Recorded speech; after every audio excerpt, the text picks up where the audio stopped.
आप सुन रहे हैं हेमंदा की कहानियाँ। आज की कहानी है पुनः स्पर्श। प्रशासनिक कार्यों में व्यस्तता के कारण आज कई वर्षों के बाद उन्हें भी नंदा देवी मेले में मां के दर्शनों का अवसर मिला है। पद के दायित्व बोध ने उन्हें इतना गंभीर बना दिया है कि पत्नी और बिटिया भी उनसे बात करने में संकोच करते हैं। हर समय चिंतन की मुद्रा में। लेकिन आज पत्नी और बिटिया भी साथ हैं। तीनों नैनीताल के नैना देवी प्रांगण की ओर बढ़ रहे हैं। मंदिर के मुख्य द्वार पर पहुंच चुके हैं। नारियल, बताशे, फूल, पाती, दिया बाती की थाल मुख्य द्वार पर उपलब्ध है। मन ही मन मुस्कुराने लगे हैं। कैसा क्रमिक परिवर्तन है। आमा हफ्तों पहले से पूजा अर्चना की सामग्री इकट्ठा करती थी। याचकों को देने के लिए सिक्के इकट्ठा करती थी। और जब कभी घर में हम लोग अस्वस्थ होते तो देवी माँ के नाम रुपया, सवा रुपया रखती, उसकी एक पुड़िया बनाती और पुड़िया में लिख देती, मैया रक्षा करिए, यो भको सुख्यार संतोष धरिए, मैं त्या थान में भेंट चढ़ू। और आमा उसे उचैना कहती थी।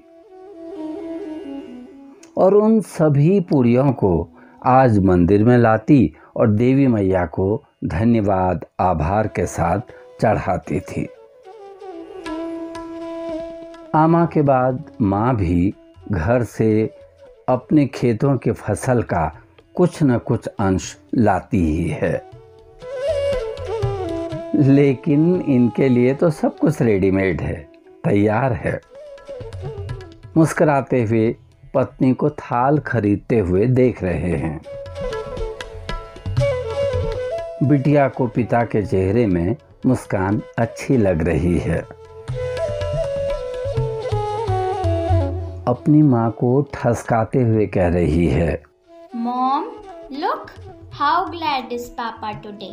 माँ चुप चुप चुप कहती हुई आगे बढ़ रही है। मंदिर प्रांगण में प्रवेश। स्काउट गाइड के बच्चे उन्हें प्रवेश करवा रहे हैं। मां नैना देवी प्रांगण नैनीताल में पंडितगण पंक्तियों में बैठे पाठ कर रहे हैं। अपने परिवार के पुरोहित की पहचान कर परिवार उनके सम्मुख बैठ गया है। पत्नी, बिटिया और वो स्वयं पूजा पाठ में सम्मिलित हो चुके हैं। ओम श्री विष्णु विष्णु विष्णु। ओम नमः परमात्मने श्री पुराण पुरुषोत्तम श्री विष्णुराज्ञा वर्तमान अद्य श्री ब्रह्मणो द्वितीय वरार्धे। अचानक पंडित जी का इधर उधर देखना और फिर संकोच में भरकर कहना, जजमान अगर कोई नारियल तुड़वा लाता तो। बात पूरी होने से पहले ही उन्होंने खुद नारियल थाम लिया है और बढ़ने लगे हैं मंदिर परिसर में दूसरी ओर। गोवर्धन कीर्तन हॉल के ग्राउंड फ्लोर में मां नंदा सुनंदा की भव्य प्रतिमूर्तियां डिकारे दृष्टिगोचर हैं। और वो उस स्थल पर पहुंच गए हैं जहां बच्चों का समूह दर्शनार्थियों के नारियल तोड़ने में व्यस्त है। बहुत ही खुश। दर्शनार्थियों के हाथों से नारियल लेना, तोड़ना और फिर उन्हें लौटाना। हर बच्चा इसमें आनंद ले रहा है। और उन्हें देखते ही एक बच्चे ने नारियल मांगने को हाथ बढ़ाया और उन्होंने बच्चे को नारियल देने के बजाय खुद ही इधर उधर देखा, एक पत्थर उठा लिया है और सधे हुए निशाने के साथ नारियल तोड़ लिया है। अब वो खुद भी बच्चों की टोली में शामिल हैं। दर्शनार्थियों के हाथों से नारियल लेकर तोड़ना, उन्हें लौटाना उन्हें आनंद दे रहा है। बच्चों ने भी इस नई युक्ति के साथ नारियल तोड़ना शुरू कर दिया है। निशाना साध साध कर नारियल तोड़े जा रहे हैं। दक्षता का परिचय दिया जा रहा है। बच्चों के साथ वो भी बाल सुलभ चंचलता के साथ उनके सहभागी बन गए हैं।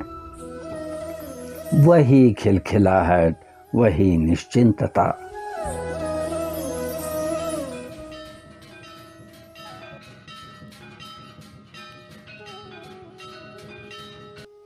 विलंब जानकर पत्नी और बिटिया भी वहां पहुंच गए हैं। अचंभित हैं। क्षण भर पहले का गहन गंभीर चेहरा अब निरपेक्ष भावों भरी खिलखिलाहट। एक वृद्धा आ गई, बच्चों की ओर नारियल बढ़ा रही है। ले भौआ, या नारियल तोड़ दें। बच्चे से पहले ही उन्होंने नारियल खुद पकड़ लिया, तोड़कर वृद्धा को लौटा रहे हैं। विस्मित स्वर में वृद्धा बोलती है, अरे तू तो हंसादी का भद्या है रे। तू कब आया घर? इतना बड़ा होकर भी बच्चों के साथ लगा है। बिल्कुल नहीं बदला रे तू। बचपन में भी ऐसा ही हुआ। तू धो ले जाना हुआ घर तुझे। राती ब्याण ए जनेर भय तू। बस नारियल तोड़न में लाग जनेर भय। आहारे कतो साल में आछे आली बेर। अरे बुआ पैलाग, कितने सालों के बाद किसी ने तू के संबोधन से पुकारा तो पुलकित हो गए थे वो। उन्हें ऐसा लगा कि उनका बचपन उन्हें पुनर्स्पर्श कर रहा है। बिटिया ने उत्सुकता से मां की ओर देखा। भद्या, what भद्या? Yes, Bhadiya means Neiphiu, यानी भाई का बेटा। पत्नी मुस्कुराते हुए बोली, अब रिश्ते भी अंग्रेजी में समझाने पड़ रहे हैं। सभी औपचारिकताओं और आधुनिकता के बंधनों से स्वयं को मुक्त पा रहे हैं ये लोग। तभी क्लोज सर्किट प्रसारण सेवा के टीवी सेट से आवाज आ रही है, हमारे तीज त्योहार, हमारे उत्सव मेले कम से कम कुछ समय के लिए तो हमें हमारी दुनिया में लौटा ही लाते हैं। हमें हम से परिचित कराते हैं। हमारे भीतर बैठे मूल व्यक्ति के दर्शन हमें कराते हैं। बिटिया ने मुस्कुराते हुए एक बार अपने पिता को देखा, मां नंदा सुनंदा को प्रणाम किया और फिर स्वयं का परिचय भूलकर छोलिया नर्तकों के साथ शामिल हो गई।